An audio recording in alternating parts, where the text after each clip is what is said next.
Queen Bethlehem of Northland was having a tea party when she saw 14,605 visions of the futures, and in all of the visions, the Celestine was there.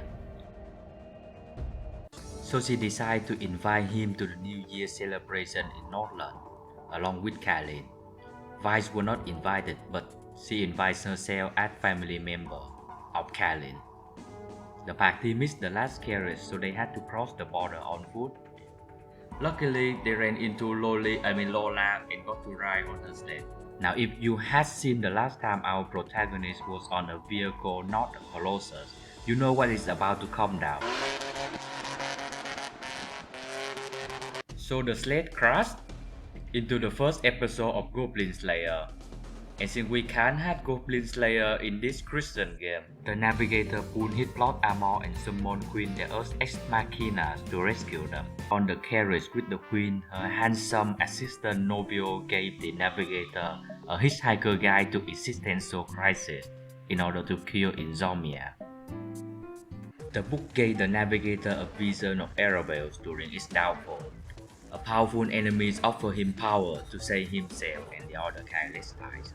He refused and instead used his protagonist's power to become Hackerman. He's the most powerful hacker of all time. But the boss activated his own cheat skill and destroyed Erebos, just to make a point that you cannot protect anyone without power. It was then that Vice thought on him. The Queen let the party go on a sightseeing tour with Novio as the guide. Novio showed the Navigator lay mirrors where he got sent into another vision. This time it was a vision of small Bethlehem while she was still known as Saya. The infodump goes like this. Northland is protected by a big sanctuary ritual powered by this thing called the Spark, which can only be wielded by the monarch. To inherit the Spark, she must discard her identity as Saya and become a selfless protector of Northland. In other words, she's going to sacrifice herself to save Northland. Before she ascends to the throne, she discards her most treasured possession, an hourglass. This symbolic item gives the event its name, Sun of Time. So the ascension was like...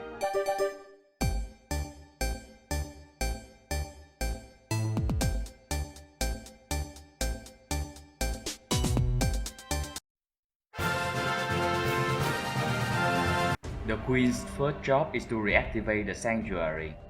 This she must do alone as only she had the power to stand on this battlefield. Not that it would stop a true best team from following her anyway. While the Queen performed the rituals, the Navigator faced the enemy from his Erebel vision. He reveals himself to be a Celestine with Aurorians and Eclipse power. Basically the most OP thing ever existed in the story so far. And he got one shot by the Queen. Yeah, what can I say? Plot armor. So the New Year party resumed in reality with the highlight being Nikinis and a bunch of non-gifting kids sang a beautiful carol. The Navigator bought the Queen an hourglass and called her Saya, which may or may not be Leisure Majestic. Nah, with that kind of plot armor, I'm sure he'll be fine.